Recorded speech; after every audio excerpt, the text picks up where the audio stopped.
अपनी सास को साड़ी खरीदने से मना करने के बाद चारों बहुएं बहुत उदास हो जाती हैं और किंजल कहती है, माफ करना भैया, हम चारों ये साड़ियां नहीं खरीद सकते। अरे जब खरीदनी नहीं थी तो मुझे रोका क्यों? वैसे पैसे होते नहीं, बस आ जाते हैं खाली हाथ मुंह उठाकर। चलो हटो। ऐसे गरीब घर की बहू बनकर तो अब हम चारों की किस्मत ही फूट गई है। आज ये 2 कौड़ी का ठेले पर साड़ी बेचने वाला भी हमें 4 बातें सुनाकर चला गया।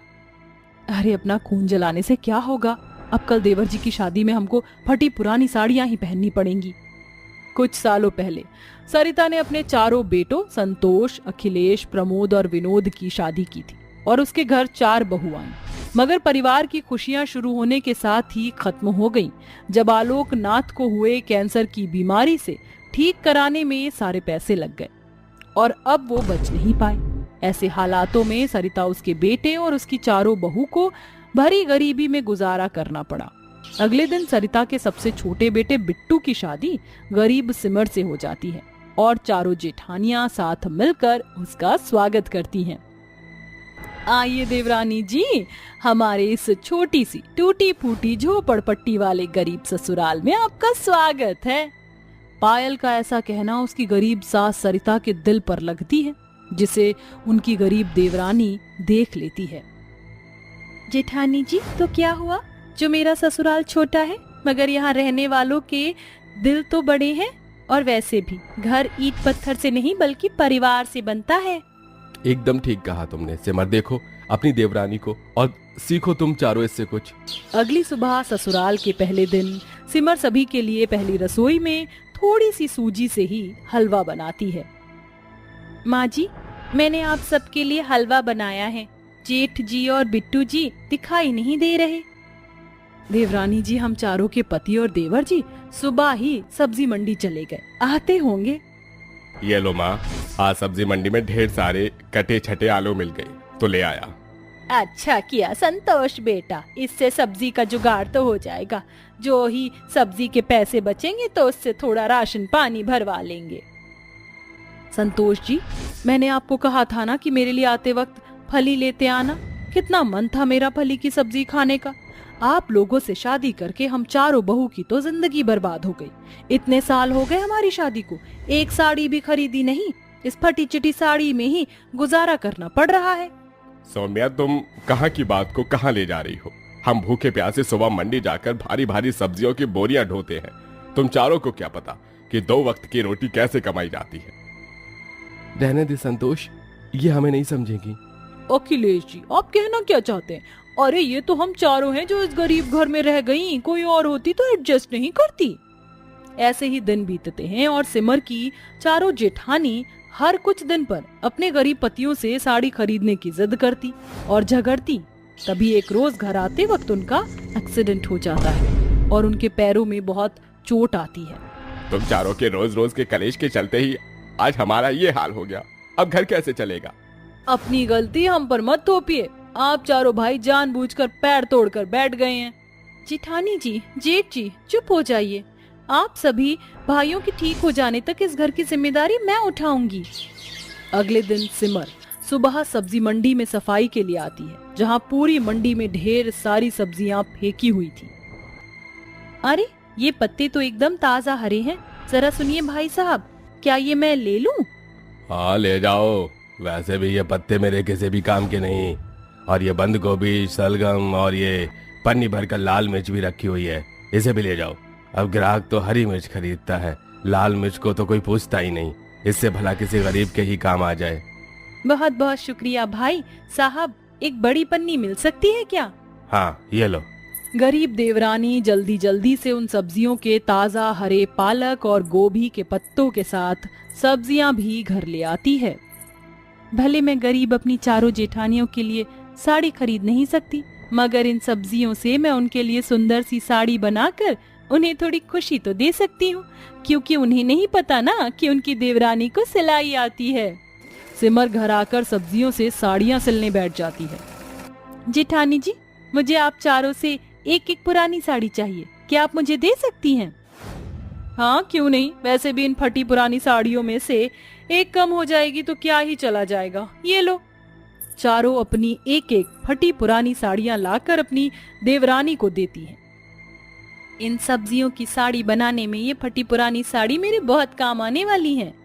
गरीब देवरानी अपनी जेठानियों की पुरानी साड़ी के अस्तर पर सब्जियों की साड़ी बनाना शुरू करती है। अरे वाह, इन गोभी और पालक के पत्तों से तो ये फटी पुरानी साड़ी एकदम खूबसूरत हो गई। अब बस मुझे इन बची कुची सब्जियों से इस साड़ी का बॉर्डर बनाना है। फिर गरीब देवरानी उन सब्जियों की साड़ी के किनारों पर लाल मिर्च से बॉर्डर बनाकर साड़ी के खाली हिस्सों में शलगम और मंडी से लाई छाट माट की सब्जी से एक साड़ी बना लेती है।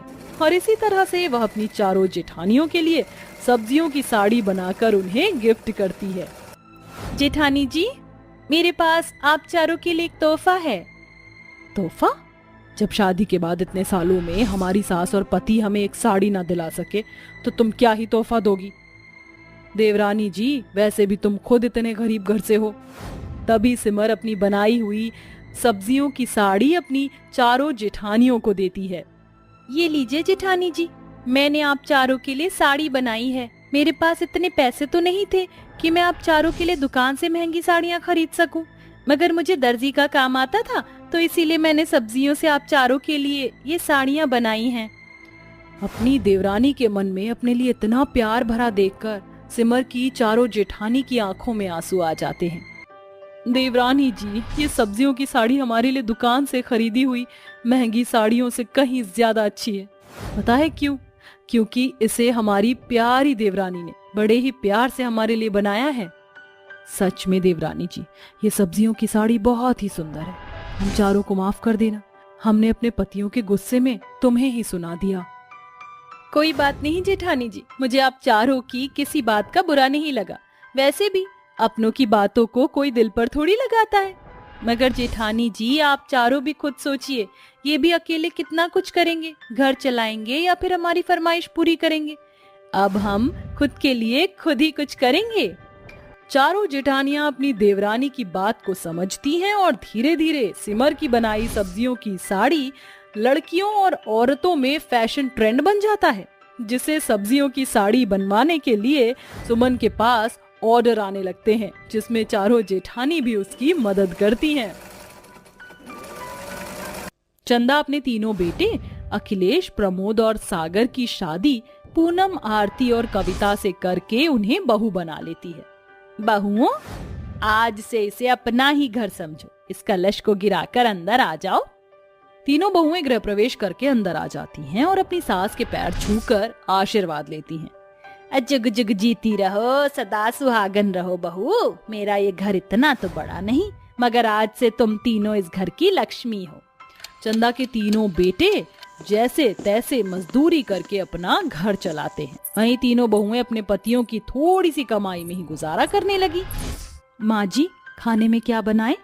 जो ठीक लगे वही बना दो बहू। जी माँ जी। आरती, सुबह की आलू की सब्जी ऐसे ही बची हुई है, किसी ने छुई तक नहीं। मैं रोटी बना देती हूँ, रात को यही सब्जी चल जाएगी। रात में वह अपने सास और पति को खाना परोसती हैं। ऐसे ही दिन बीतता है और वो तीनों गर्भवती हो जाती हैं। माँ जी, आप बहुत जल्द दादी बनने वाली हैं। हम तीनों प्रेग्नेंट हैं, हमें अपना आशीर्वाद दीजिए माँ जी। जैसे ही तीनों बहुएं आशीर्वाद देने के लिए झुकती हैं, तभी चंदा आंसू भरी आंखों से कहती है, जुग जुग जियो मेरी घर की लक्ष्मियों, दूधो नहाओ पूतो फलो।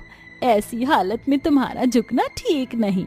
जब ये बात उन तीनों के पतियों को पता चलती है तो वो भी बहुत खुश होते हैं। क्या सचमुच हम तीनों भाई पिता बनने वाले हैं? अब तो हम तीनों को अब और भी ज्यादा मेहनत करनी होगी, क्योंकि माँ जैसे तैसे मजदूरी करके 100-200 कमा के रोटी चल रही थी, मगर हम अपने आने वाले बच्चों को अच्छी जिंदगी देना चाहते हैं। और वैसे भी माँ, बरसात का मौसम आ गया है, ऐसे में मजदूरी का काम कहाँ मिलता है? तुम तीनों क्या कहना चाहते हो? माँ, दरअसल मैं अखिलेश भैया और सागर भैया बहुत समय से सोच रहे थे कि हम शहर जाकर कमाएं। वैसे भी यहाँ बरसात में बेरोजगार बैठने से अच्छा है हम वहाँ फैक्ट्री में महीने का 10-12 हजार रुपए कमाएंगे। गरीबी में घर चलाने के लिए वो अपना घर परिवार छोड़कर कमाने के लिए शहर चले जाते हैं और गुजरते वक्त के साथ उन्हें शहर गए 3 से 4 महीने हो जाते हैं और अब बारिश भी शुरू हो जाती है। तभी आंगन में रखे सारे उपले बारिश से भीगकर गीले हो जाते हैं। आरती, पूनम जल्दी करो, हमें जल्दी से ये बचे हुए उपले उठाने होंगे। बेचारी तीनों गर्भवती बहुएं खुद बारिश में भीगकर बचे हुए उपलों को घर के अंदर लाती हैं और खाना बनाती हैं। वहीं अब हर रोज ही बारिश होने लगती है और एक दिन बहुत तेज तूफानी बारिश होती रहती है। इसके चलते गरीब चंदा की झोपड़ी की कमजोर छत जगह जगह से टपकने लगती है और चंदा को अपनी तीनों प्रेग्नेंट बहुओं की चिंता होने लगती है। हे भगवान, ये बारिश तो जैसे जिद्दी बच्चे की तरह बन गई है। पिछले 2 दिनों से ऐसे ही हो रही है। ऐसे तो मेरा घर ढह जाएगा और अभी तो मेरी तीनों बहुएं पेट से हैं। अगर ये घर नहीं रहा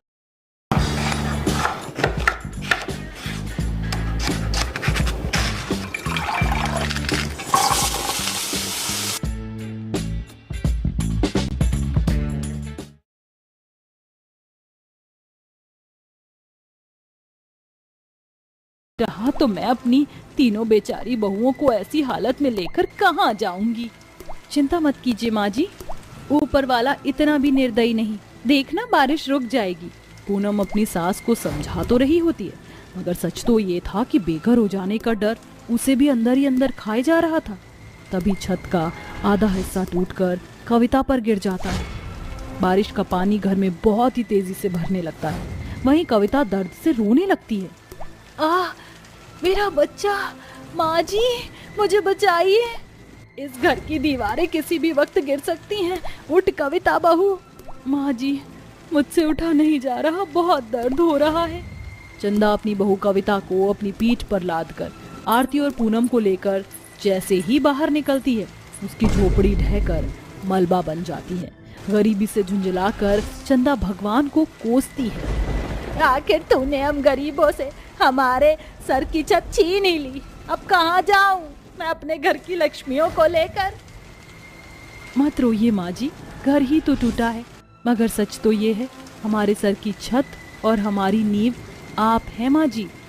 अपनी प्रेग्नेंट बहुओं की इस बात से गरीब चंदा को थोड़ी हिम्मत मिलती है। फिर वो अपनी तीनों गर्भवती बहुओं को लेकर भारी बारिश में भीगते हुए सड़कों पर इधर से उधर भटकते भटकते रेलवे स्टेशन पर आ जाती है। तभी वहाँ का घमंडी स्टेशन मास्टर गरीब चंदा को और उसकी प्रेग्नेंट बहुओं को घूरते हुए कहता है, अरे कौन हो तुम और ऐसे रेलवे स्टेशन पर कैसे घूम रही हो? चलो प्लेटफॉर्म टिकट दिखाओ। मेरे पास प्लेटफॉर्म टिकट नहीं है भाई साहब, इस बारिश में मेरा घर टूट गया है। मेरे बेटे कमाने के लिए शहर गए हुए हैं, जब तक वो नहीं आ जाते मुझे और मेरी बहू को यहाँ स्टेशन पर रहने दीजिए।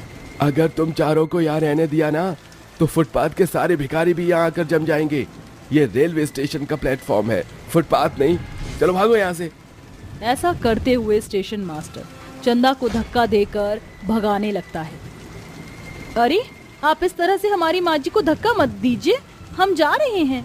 स्टेशन से भगाए जाने पर वो गरीब सास रेलवे स्टेशन की एक सालों से बंद पड़ी पटरी पर आती है, जहाँ चारों तरफ कूड़ा कचरा और गंदगी भरी होती है।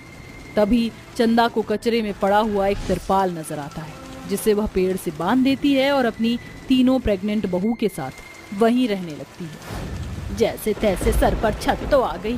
तुम तीनों को भूख लगी होगी ना? नहीं माँ जी, हमें भूख नहीं लगी, सच में। पिछले 2 दिनों से तुम तीनों ने कुछ भी नहीं खाया है और कहती हो कि भूख नहीं लगी। लगी है, मैं तुम्हारे लिए कुछ खाने को लाती हूँ। बेचारी गरीब सास अपनी तीनों प्रेग्नेंट बहू की भूख मिटाने के लिए बढ़ते बुढ़ापे में भरी बारिश में भीगते हुए काम ढूंढने के लिए निकल जाती है। कितनी देर से मैं काम ढूंढ रही हूँ, मगर कहीं भी कोई काम नहीं मिला है। ऊपर वाले मुझ पर थोड़ी तो तरस खा।